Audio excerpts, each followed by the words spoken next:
伫咧南投埔里爱兰大地顶面，有一间以平埔族、巴济族人为主体教会——埔里爱兰教会。钟声若敲落去，大家就知影礼拜时间到。钟仔顶面1871年的年份，是爱兰居民开始接触基督教的时间。规部落大部分500-600个，伫150年前500-600个算较侪人诶。较早有迄集会所安尼尔，无啥物礼拜堂，就利用迄集会所安尼伫遐做礼拜。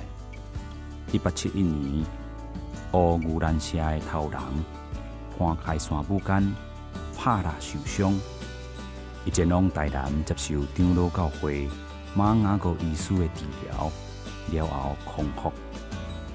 尾后，伊将基督教信仰早回来部落，和长老教会伫埔里爱兰定根。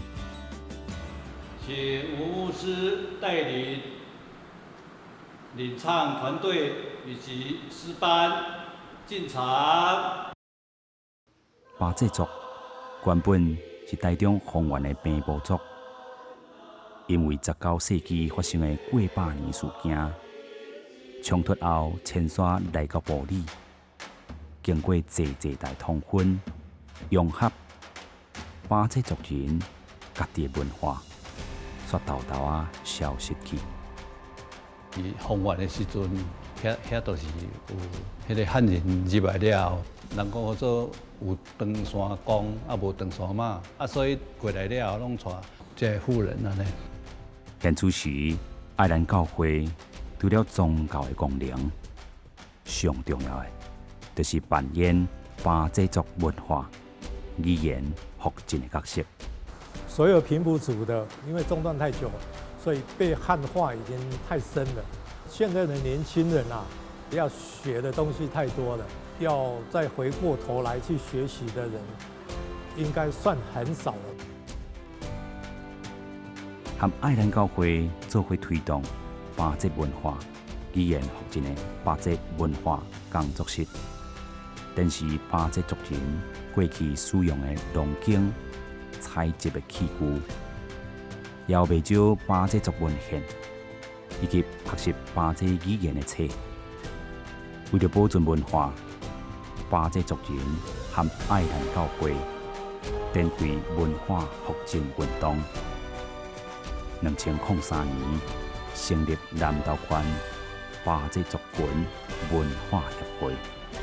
阮一礼拜上无啦，这是礼拜天爱去教会，这是正中一定的拢会去的，几乎大家都会去。但是我们又周间还有很多的团契聚会，等于讲阮甲教会完全拢是连做伙啦。长老教会使用白话字书写的圣经，罗马字嘛通用来学巴济语，促进巴济语的保存。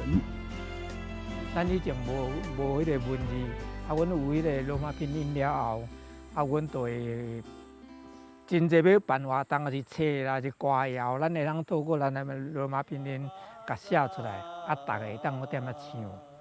阿爸爸爸。